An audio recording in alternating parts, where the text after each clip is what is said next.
I'm sitting at my desk in a sleek corporate office in downtown Seattle, my hands trembling as I scroll through an email from HR, the words potential restructuring and possible layoffs burning into my brain. My name's Claire, I'm 29, and I've spent the last 5 years clawing my way up the ladder at this tech company, a mid-level manager in the marketing department, a position I thought was secure, a position I thought was mine. The office is a maze of glass walls and open-plan desks, the air filled with the hum of keyboards and the scent of overbrewed coffee, a place I've called my second home, a place I've fought for, a place I can't imagine losing. I grew up in a small town outside Tacoma, where money was always tight. My dad worked odd jobs, fixing cars or painting houses, his hands always stained with grease, his temper short from the stress of never having enough. My mom cleaned houses, coming home late with sore knees and a forced smile. Her "we'll get through this, Claire," a promise I wanted to believe but couldn't. I remember the nights we'd sit at the kitchen table, the lights dim to save on the electric bill, my parents whispering about bills they couldn't pay, their voices heavy with worry, their fear a shadow I couldn't escape. I learned early on that if I wanted a better life, I'd have to fight for it myself, a lesson that shaped me, a lesson that drove me, a lesson that haunts me. I put myself through college at the University of Washington with scholarships and late-night shifts at a diner, the smell of fryer grease clinging to my clothes, the exhaustion a constant companion, the dream of a better future a fire I couldn't let die.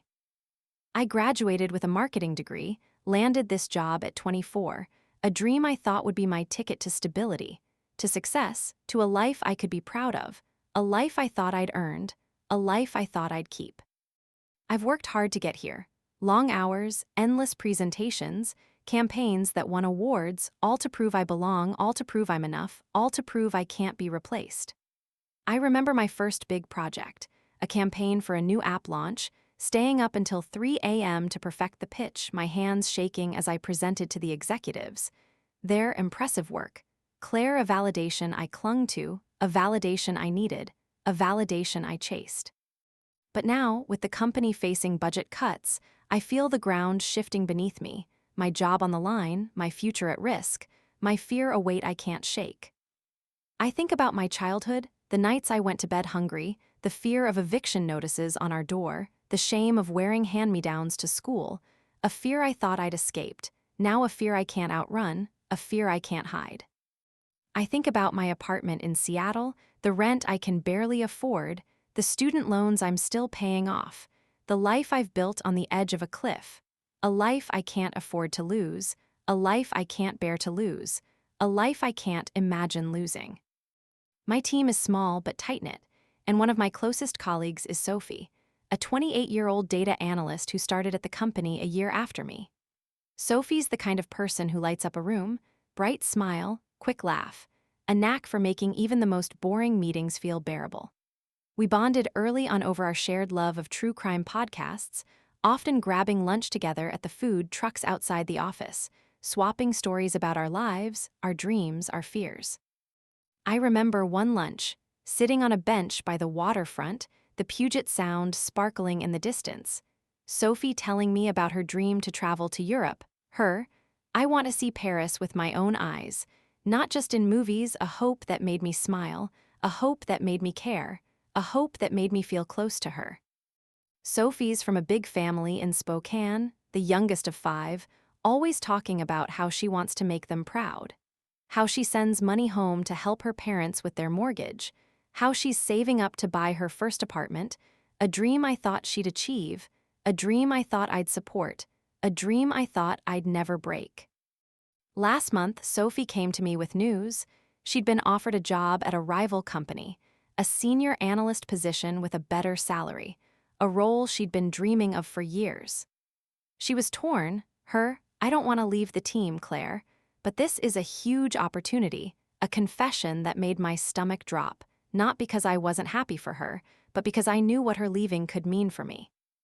Our department was already under scrutiny, and with layoffs looming, I feared her departure would make me look expendable.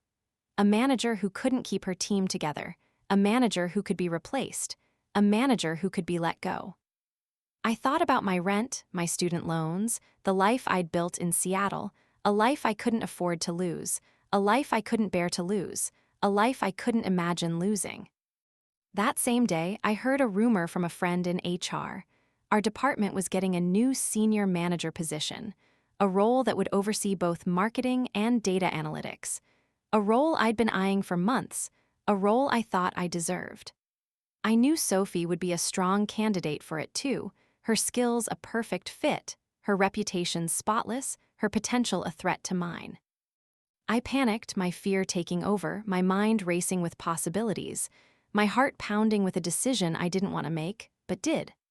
I thought about my parents, the way they struggled, the way I swore I'd never be like them, the way I promised myself I'd never be poor again, a promise I thought I could keep, now a promise I couldn't risk, a promise I couldn't break. I sat at my desk, my hands trembling, my mind a storm of fear and ambition, my heart torn between loyalty and survival, a choice I thought I could avoid, now a choice I couldn't escape, a choice I couldn't ignore.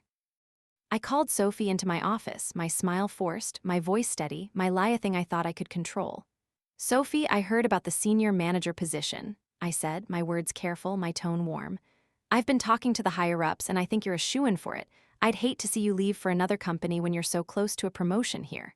Her eyes lit up. Really? You think I have a shot?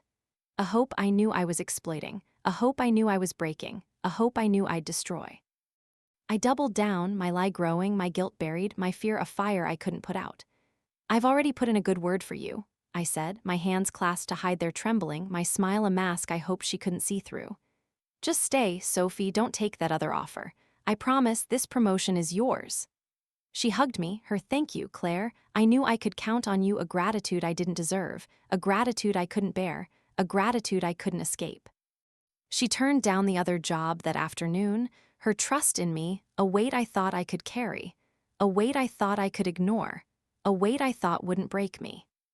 Over the next few weeks, I worked harder than ever, pitching myself for the senior manager role, staying late to impress the executives, crafting a presentation that showcased my leadership, my vision, my worth. I told myself I was doing what I had to, told myself Sophie would be fine, told myself she'd find another opportunity, a lie I thought I could believe, a lie I thought I could live with, a lie I thought wouldn't hurt. But deep down, I knew what I was doing, knew I was betraying her, knew I was choosing myself over her, a choice I thought was necessary, a choice I thought was right, a choice I thought I'd never regret. It's a Monday morning, and I'm sitting in the conference room, my heart pounding as the VP of marketing, a stern woman named Linda, announces the new senior manager. The room is filled with my team, their faces a mix of anticipation and nerves, the air thick with the scent of stale coffee and the hum of the projector. Sophie is sitting across from me, her smile bright, her eyes hopeful, her trust in me a knife I can't unfeel. I think about the late nights I spent preparing for this moment, the emails I sent to Linda, the extra projects I took on, all to prove I was the right choice, all to prove I was enough, all to prove I couldn't be replaced. I think about the sacrifices I made, the weekends I gave up, the friendships I neglected, all for this moment, all for this role, all for this dream, a dream I thought I deserved, a dream I thought I'd earned, a dream I thought I'd keep. Linda clears her throat. After careful consideration, we've decided to promote Claire to the senior manager position. A sentence that sends a rush of relief through me, a rush of pride, a rush of guilt I can't ignore. The team claps, their congratulations a sound I thought I'd savor, but can't. I glance at Sophie, her smile faltering, her eyes dimming, her congrats, Claire a whisper that cuts deeper than any blade, a whisper that makes my stomach churn, a whisper that makes my heart ache. I see the way her hands tighten around her notebook, the way her shoulders slump, the way her hope fades, a hope I gave her, a hope I took away, a hope I destroyed. I try to meet her gaze, try to explain, try to justify, but she looks away, her hands folding in her lap, her disappointment a weight I can't lift, a weight I can't escape, a weight I can't bear. I stand to give a brief speech, my "thank you, I'm honored to take on this role," a lie I can barely choke out, my voice steady, my smile forced, my guilt a fire I can't extinguish. After the meeting, I pull Sophie aside in the hallway, the glass walls reflecting our faces, the hum of the office a distant noise, my hands sweaty, my words rehearsed, my apology a thing I thought I could deliver but can't.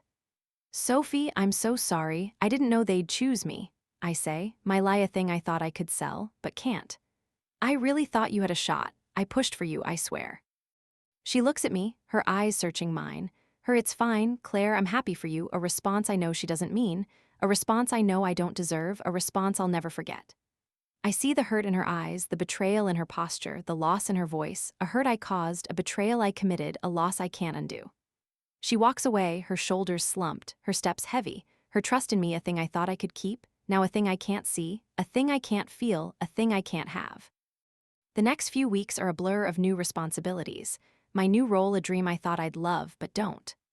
I'm overseeing both marketing and data analytics now, my days filled with meetings, reports, and strategy sessions, my nights spent working late, my life a thing I thought I'd wanted but don't. I move into my new corner office, the view of the Seattle skyline a thing I thought I'd cherish, but can't, the space filled with my awards, my photos, my lies, a space I thought I'd earned but haven't. I try to focus on the positives, the pay raise, the new business cards with my title, the respect from my colleagues. But every time I see Sophie, my guilt comes rushing back. A wave I can't stop, a wave I can't swim through, a wave I can't survive. I start avoiding her, taking different routes to the break room, scheduling meetings when I know she's out, pretending I don't see her at her desk. A cowardice I thought I'd never show, now a cowardice I can't hide, a cowardice I can't escape. She's quieter now, her smile rare, her laugh gone, her light dimmed by the opportunity I took from her, the opportunity I stole, the opportunity I destroyed. I hear through the grapevine that Sophie tried to reach out to the rival company, hoping to reclaim the job offer she turned down, but it was too late. The position had been filled, her chance gone, her future uncertain. I see her at her desk, her eyes tired, her hands typing furiously, her desperation a thing I can't unsee, a thing I can't unfeel, a thing I can't undo. I think about the day she told me about the offer, her excitement, her gratitude, her trust, a trust I thought I'd honor, now a trust I've broken, a trust I've lost. I try to help, try to make it right, try to ease my guilt, offering her small projects, extra support, words of encouragement, but she brushes me off, her "I'm fine, Claire," a lie I know she's telling, a lie I know I caused, a lie I know I can't fix. One evening, I'm working late, the office empty except for the hum of the air conditioning, the city lights of Seattle glowing through the window, the silence a weight I can't escape. I find a note on my desk, Sophie's handwriting neat, her words sharp, her pain a thing I can't ignore. "I trusted you, Claire. I thought you were my friend," the note reads, her anger a fire I can't extinguish, her hurt a wound I can't heal, her loss a thing I can't undo. I sit there, the note in my hands, my tears falling, my guilt a storm I can't weather, a storm I can't outrun, a storm I can't survive. I think about my childhood, the fear of losing everything, the drive to succeed, the need to prove myself, a fear I thought I'd escaped, now a fear I can't shake, a fear I can't hide. I think about the life I've built, the job I've fought for, the success I've chased, a life I thought was mine, now a life I can't enjoy, a life I can't love, a life I can't keep. I try to tell myself I did what I had to, try to tell myself Sophie will be fine, try to tell myself I deserve this, but the words feel hollow, the lies feel heavy, the truth feels like a weight I can't lift. I think about my parents, the way they struggled, the way I swore I'd never be like them, the way I promised myself I'd never be poor again, a promise I thought I could keep, now a promise I can't justify, a promise I can't defend. I think about Sophie, the friend I thought I had, the friend I thought I'd help, the friend I thought I'd never hurt, a friend I've betrayed, a friend I've broken, a friend I've lost. I know I can't keep pretending, can't keep hiding, can't keep running from the truth, a truth I thought I could control, now a truth I can't face, a truth I can't bear. It's been 2 months since I got the promotion, and I'm sitting in my new corner office, the view of the Seattle skyline a thing I thought I'd love but don't. The office is quiet, the team out for lunch, the air heavy with the scent of rain and the hum of my computer.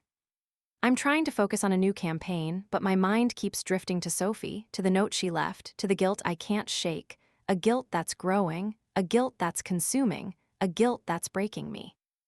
I haven't seen her in weeks, her desk empty, her absence a mystery I can't solve, a mystery I can't ignore, a mystery I can't escape.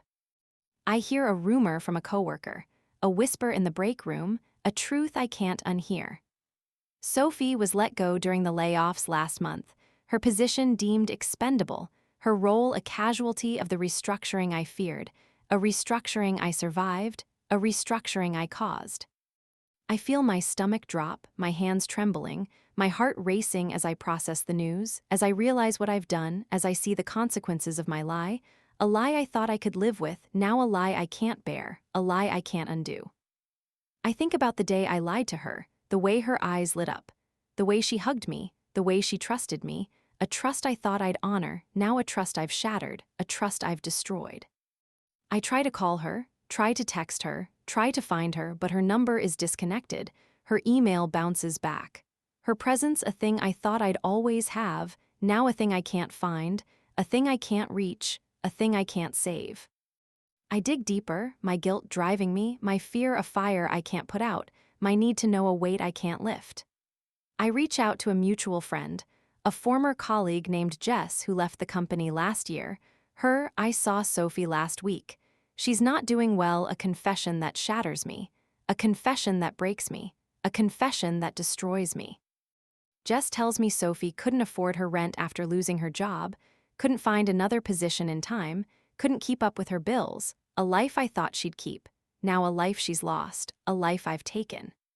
She's been staying on a friend's couch in a cramped apartment in Capitol Hill, her belongings in storage, her dreams in ruins, her hope a thing I thought she'd always have, now a thing I can't see, a thing I can't feel, a thing I can't give back.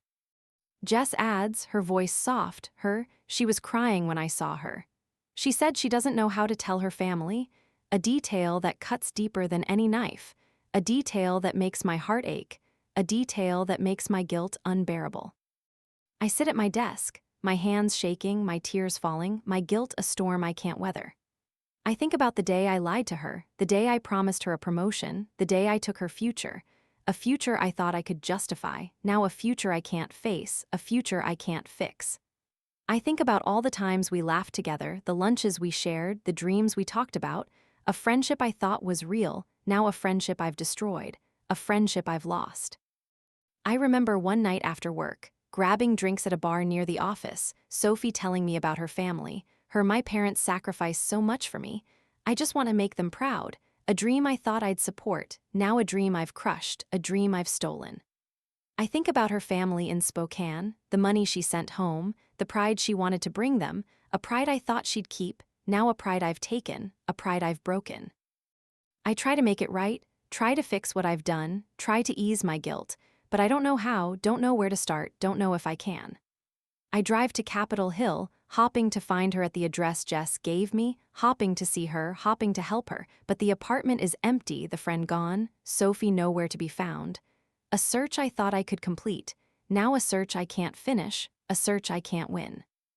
I send her an email, hoping she'll see it, hoping she'll respond, hoping she'll forgive me my "I'm so sorry, Sophie, I never meant for this to happen," a plea I know she won't answer, a plea I know I don't deserve, a plea I know won't help.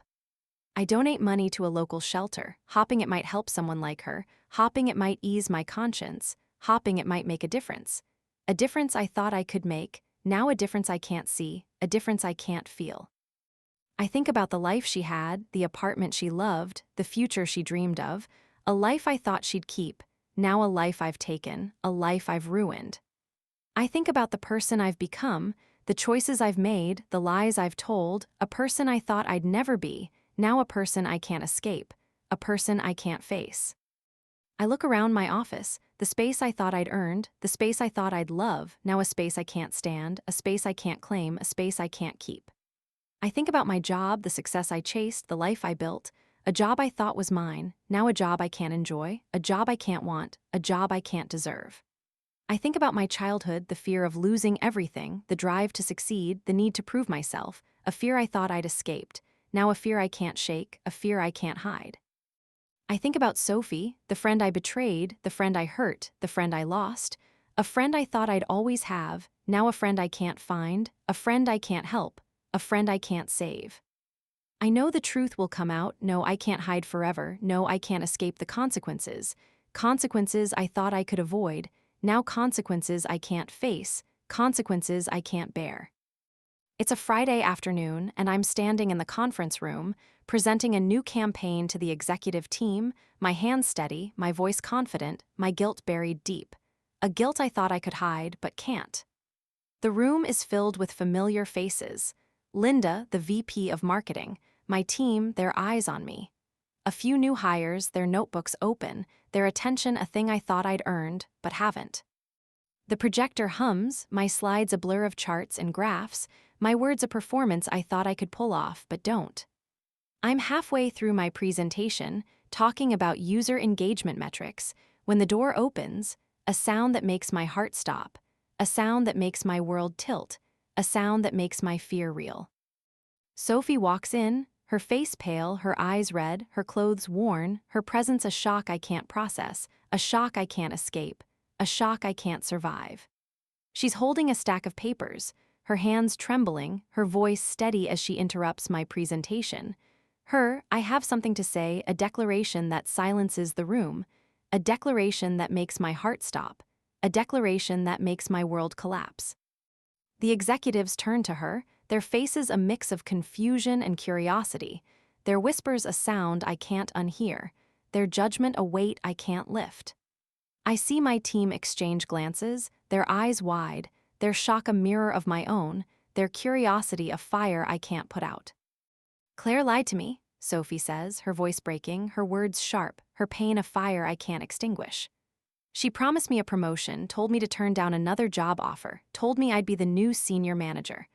But she took the role for herself, left me with nothing, left me to lose everything. She holds up the papers, printouts of our email exchanges. I promise, this promotion is yours, a lie in black and white, a lie I can't deny, a lie I can't escape. She reads one aloud, Claire wrote, I've already put in a good word for you, just stay, Sophie. A truth that makes the room gasp, a truth that makes my stomach churn, a truth that makes my guilt unbearable. The executives murmur, their faces hard, their judgment a weight I can't lift. I hear a new hire whisper, that's awful, how could she do that? Her words a dagger to my chest, a dagger I can't pull out, a dagger I can't survive. Another team member mutters, I can't believe she'd stoop so low. His voice low but clear, his disgust a mirror of my own, a disgust I can't escape, a disgust I can't ignore. Linda stands, is this true, Claire? A question I can't answer, a question I can't avoid, a question I can't survive. I try to speak, try to explain, try to justify, but the words won't come, my voice a whisper, my guilt a storm I can't weather. I didn't mean for this to happen, I say, my hands shaking, my tears falling, my lie a thing I thought I could keep, now a thing I can't hide, a thing I can't hold. Sophie steps forward, you knew what you were doing, you knew what it would do to me, a truth I can't deny, a truth I can't face, a truth I can't bear. She turns to the room, I'm homeless because of her, I trusted her, and she betrayed me, a confession that shatters me, a confession that breaks me, a confession that destroys me. I hear a team member gasp, homeless. That's horrible, a sentiment that echoes through the room, a sentiment I can't escape, a sentiment I can't ignore. Another colleague whispers, she doesn't deserve to be here. Her words a judgment I can't fight, a judgment I can't deny, a judgment I can't survive. Linda looks at me, will need to investigate this, Claire, step out, a command I can't ignore, a command I can't fight, a command I can't escape. I leave the room, my steps unsteady, my heart in pieces, my career a thing I thought was mine, now a thing I can't keep, a thing I can't save, a thing I can't have. I hear Sophie's voice behind me, I hope it was worth it, Claire, a taunt I can't unhear, a taunt I can't unfeel, a taunt I can't undo. I walk to my office, the glass walls reflecting my shame, the hum of the office a distant noise, the weight of my actions a burden I can't carry. The news spreads like wildfire, the story of my betrayal a headline on the company's internal forum, a post that goes viral on LinkedIn, a scandal I can't stop, a scandal I can't outrun, a scandal I can't survive. I see the comments on the post, strangers calling me unethical, heartless, a disgrace, their words a mirror of my own thoughts, a mirror I can't look away from, a mirror I can't break. I'm suspended pending investigation, my office cleared out, my reputation in ruins. A reputation I thought I'd built, now a reputation I can't reclaim, a reputation I can't repair. I sit in my apartment, the Seattle rain pounding against the window, the silence a weight I can't escape, the guilt a fire I can't extinguish. I think about Sophie, the friend I betrayed, the friend I hurt, the friend I lost. A friend I thought I'd always have, now a friend I can't find, a friend I can't help, a friend I can't save. I think about my job, the success I chased, the life I built, a job I thought was mine, now a job I can't keep, a job I can't want, a job I can't deserve. I think about my childhood, the fear of losing everything, the drive to succeed, the need to prove myself, a fear I thought I'd escaped, now a fear I can't shake, a fear I can't hide. I think about the cost of my betrayal, the price of my ambition, the weight of my choices, a cost I thought I could pay, now a cost I can't bear, a cost I can't undo. I wonder if I've become someone I don't recognize, a woman who lies, a woman who hurts, a woman who destroys, a woman who might never be whole again. I think about the future, the trust I've lost, the respect I've squandered, the person I've become, a future I thought I'd control, now a future I can't see, a future I can't want. I look out at the city, the lights a blur, the rain a mirror of my tears, and I wonder if I'll ever find redemption, if I'll ever find forgiveness, if I'll ever find myself again, a self I thought I knew, a self I thought was good. A self I thought was safe, now a self I can't see, a self I can't feel, a self I can't be.